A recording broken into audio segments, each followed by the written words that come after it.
Eleições 2020. De frente com elas. E hoje nós recebemos Glória Heloísa do PSC e para entrevistar a candidata Isabelle Benito e Márcia Pinho. A primeira pergunta para a candidata será da Márcia Pinho. Bom dia primeiramente a todas, Isabelle, candidata Glória. E eu queria saber uma pergunta que eu acho que todos fariam no dia de hoje, né? Quem é Glória Heloísa e quem é Glória na política? Bom, primeiro, bom dia, Márcia, bom dia, Isabelle, bom dia, família Tupi. Eu estou muito feliz de estar aqui com elas, né, discutindo política. Quem é Glória? Glória é uma mulher determinada, uma mulher de atitude, uma mulher que tem um propósito muito firme, que é o de transformar realidades e dar sempre o meu melhor em prol da coletividade.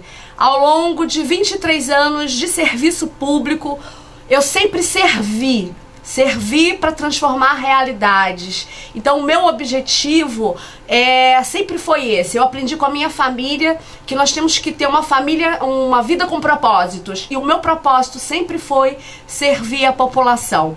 A Glória na política tem a experiência necessária para administrar essa cidade tão abandonada, porque ao longo desses serviços que eu prestei enquanto juíza da infância, enquanto advogada, eu tenho 30 anos de serviço público, eu sempre soube administrar crises familiares diversas que precisavam de respostas imediatas.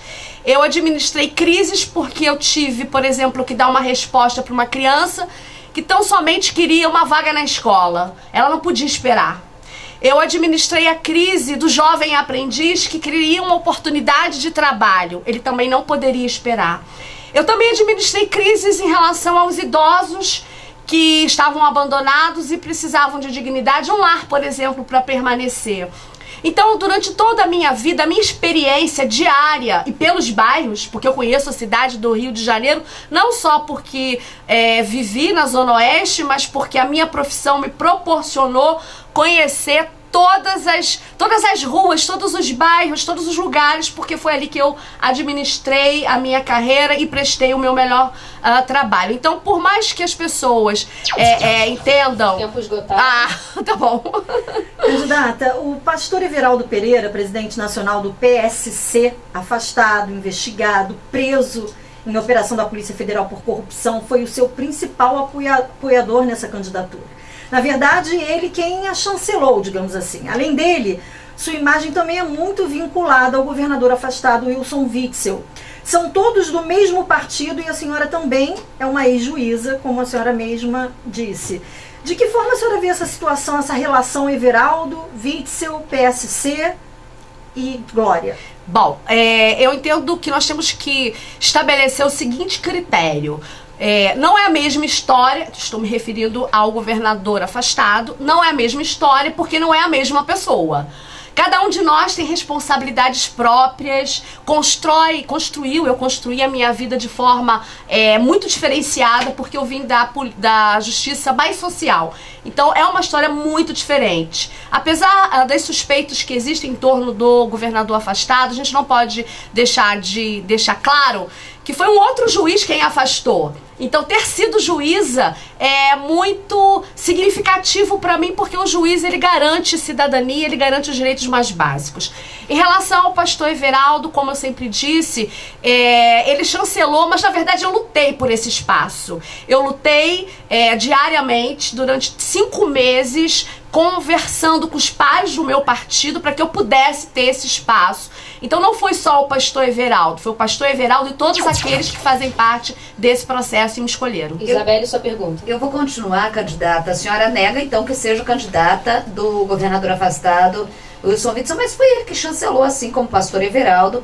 O ano passado ele te apresentou como candidata, pré-candidata à prefeitura. Ficou muito ligado. A impressão que eu tenho é que nesse decorrer do que aconteceu com o governador afastado, a senhora não só sublimou esse apoio, como também sublimou um pouco a história de ex-juíza. A senhora deixou de se apresentar como ex-juíza. Não, Isabelle, eu entendo a sua colocação, mas ao contrário, ele não chancelou. Eu nunca fui candidata do governador, não existe nenhum apoio público dele em relação à minha candidatura. Na verdade, ele apoiou um outro candidato que não se encontra nesse espaço, quando foi lançado, inclusive, no carnaval, essa pré-candidatura. Então, na verdade, o fato do governador ter em algum momento citado o meu nome não significa que ele tenha realmente me apoiado. Não existe esse apoio. Eu entendo que, como cidadão que ele diante de todos os candidatos que existem, ele vai fazer a escolha certa com sabedoria. Então, eu quero deixar isso muito claro. Ele não me apoiou de forma pública, velada, independentemente disso, eu quero deixar claro que o apoio de todo cidadão é importante. Não é só do governador afastado ou do governador em exercício. Nós estamos dentro de uma democracia e o candidato não escolhe eleitor. O candidato está à disposição da cidade, de todos os eleitores, para que ele possa realmente administrar a cidade.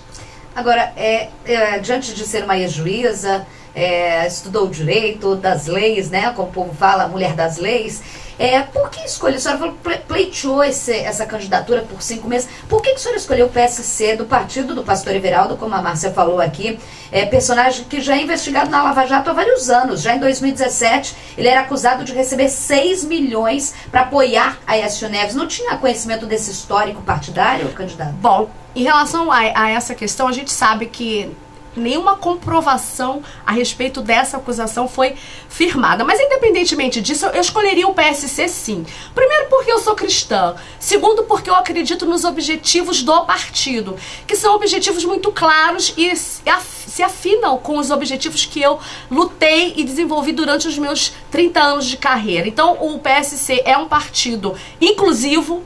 Eu incluí muitas pessoas dentro desse espaço enquanto profissional. É um partido que fortalece as famílias, é um partido que é a favor da vida. Então eu estudei realmente o PSC a partir desses princípios e eu entendo que um partido, ele é feito de várias pessoas e cada um tem as suas responsabilidades. Eu sou uma mulher que faz parte de um grupo, né, político partidário que tem as minhas responsabilidades próprias.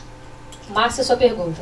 Ainda, a Isabelle lhe perguntou por que o PSC e colocou a questão da senhora ser uma juíza e eu vou embarcar nessa onda. Sim. O que fez uma juíza com um salário ótimo, com uma função muito importante no serviço público, trocar essa estabilidade pela candidatura que hoje o Datafolha aponta com 1% nas pesquisas? Uma vida estável, um bom salário.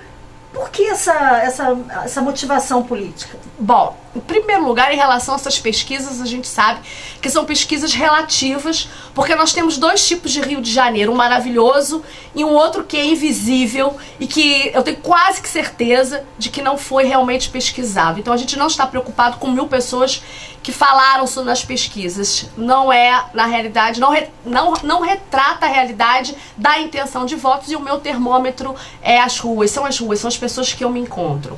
Em relação a escolher, né, deixar a minha zona de conforto, que foi construída ao longo desse período de trabalho, eu acho que a vida, não tenho a convicção, ela é cíclica. E tudo aquilo que eu queria experimentar no Tribunal de Justiça como juíza, eu experimentei. E sempre pensei justamente na dificuldade que as pessoas estavam vivendo ao longo de 10 anos, a gente está falando de 10 anos, porque o judiciário passou a ser a porta de entrada da política pública.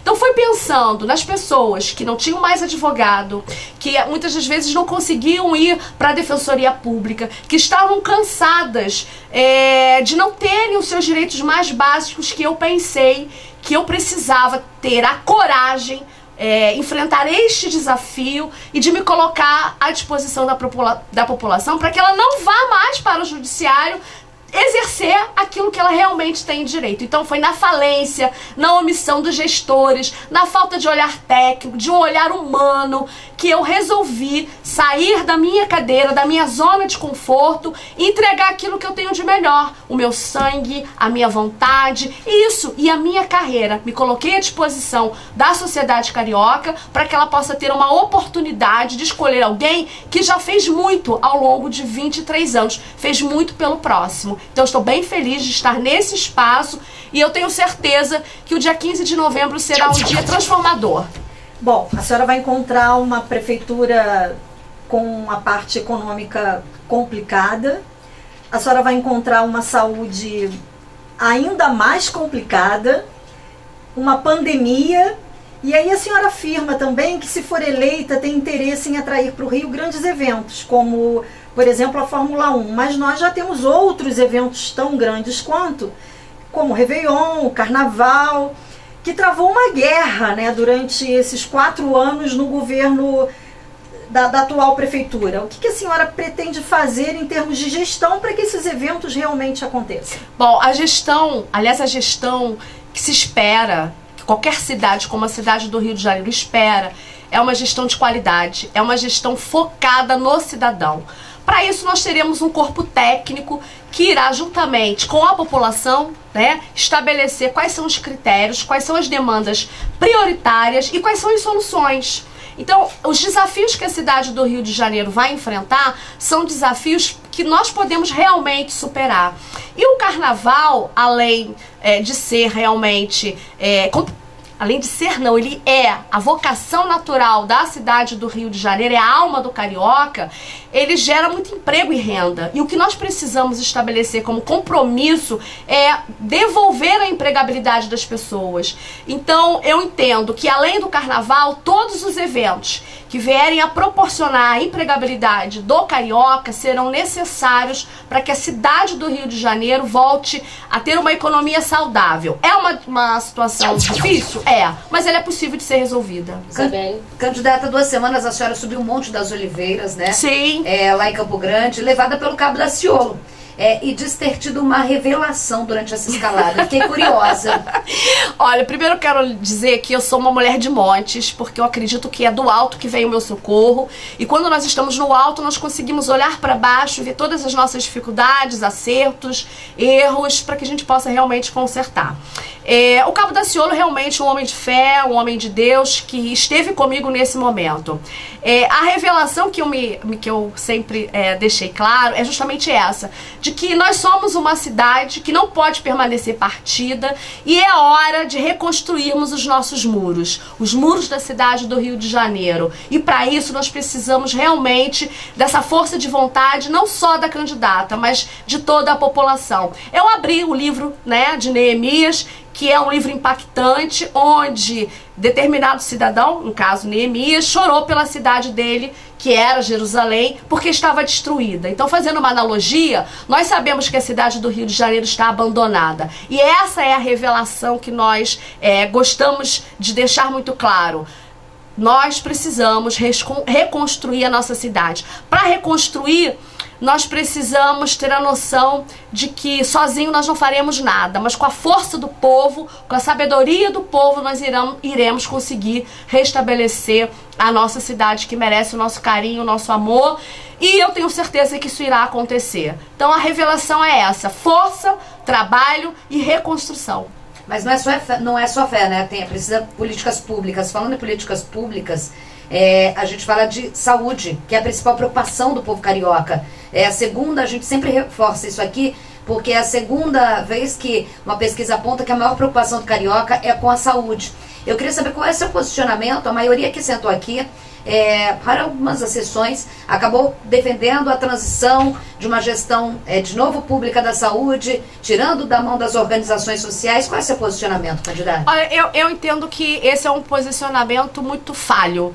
Primeiro, quero deixar claro que, para que a saúde realmente volte a funcionar e o cidadão tenha esse direito mais básico, o que nós precisamos fazer é promover uma política que dê atenção básica, fazer uma saúde realmente funcionar e acessível para a população. Se é organização social, se é Rio Saúde, o que nós precisamos entender é que a gestão e as pessoas que estarão atrás promovendo essa gestão têm um caráter.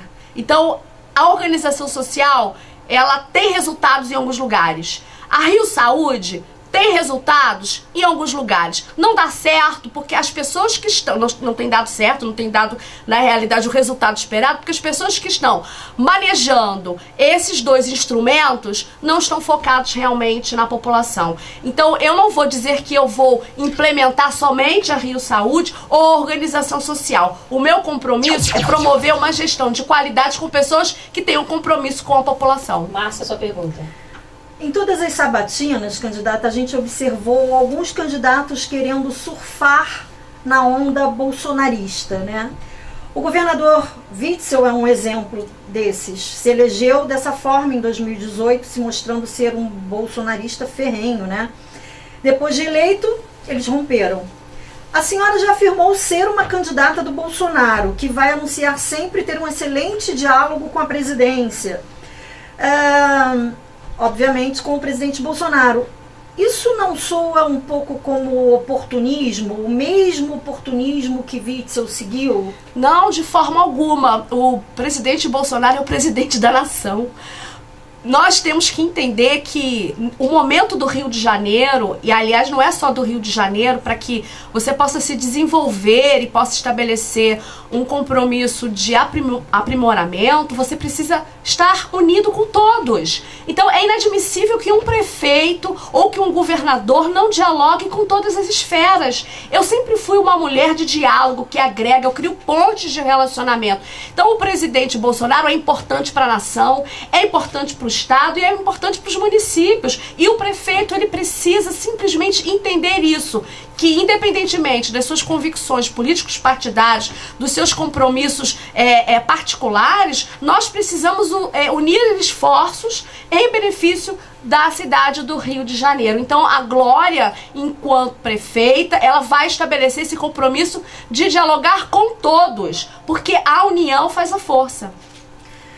Bom, a minha pergunta agora, entrando muito nessa área de trabalho, é uma moeda que muitos governos usam, né, do Rio de Janeiro, que é o petróleo. A senhora também aposta nesse mesmo turismo e cultura para a retomada da economia de uma pós-pandemia? E eu queria saber como é que a senhora vai trabalhar nessas duas pastas. Bom, em relação à economia, nós precisamos realmente fortalecer. E nós vamos fortalecer a economia a partir de coisas básicas, do turismo e da cultura, que são verdadeiras indústrias que fomentam a economia. E não é só uma questão da cidade do Rio de Janeiro. Mundialmente falando, a economia, ela se fortalece a partir da priorização da cultura e do turismo. Então nós vamos sim estabelecer compromissos que vamos viabilizar o fortalecimento da indústria do turismo e da indústria da cultura. Isabelle, sua terceira e última pergunta. Já que é minha última pergunta, eu vou pegar o gancho da minha colega Márcia Pinho, que começou quem é Glória. E aí eu vou terminar com a última pergunta, perguntando para onde vai a Glória. Por quê? Você falou, candidata, que as pesquisas muitas vezes não acaba ouvindo um Rio de Janeiro invisível, mas as pesquisas não erraram nos últimos tempos, e a gente tem aí 3 candidatos basicamente na disputa no segundo turno. Primeiro, para onde vai a Glória no segundo turno, e depois, qual é a carreira, já que largou a magistratura, a senhora pretende continuar? Qual é o seu projeto político? Bom, vou continuar no espaço político, mas eu continuo afirmando que o dia 15 de novembro será um dia de muitas surpresas. Eu tenho certeza que a população estará pronta para decidir pelo melhor candidato, independentemente das pesquisas.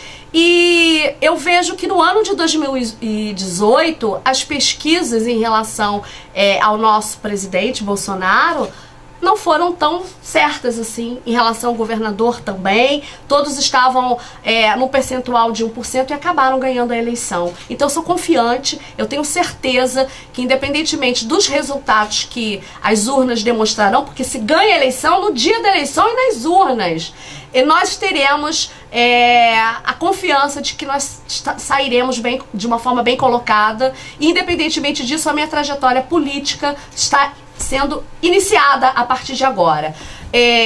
Sou advogada, sou professora, conquistei o meu espaço dentro desse viés, né, profissional, e estamos aqui prontas para qualquer tipo de resultado. Mas eu confio no resultado e no termômetro das ruas. Esse é o meu termômetro. Quando a senhora fala do governador, a senhora fala do governador afastado Wilson Witzel, que chega com 4% e ganha a eleição com a pesquisa. Mas aí eu vou remeter a senhora a um 2018 bem diferente de 2020. Diante de todo o histórico, a questão do outsider, né? Eu não gosto muito desse termo, mas todo mundo usa, que é o novo, né? Alguém que é diferente da política, da história política, acabou se queimando diante desse histórico que a gente tem hoje. Então a gente tem um cenário diferente do que acabou surfando a onda, no caso do Witzel, que a senhora fez comparativo com a pesquisa.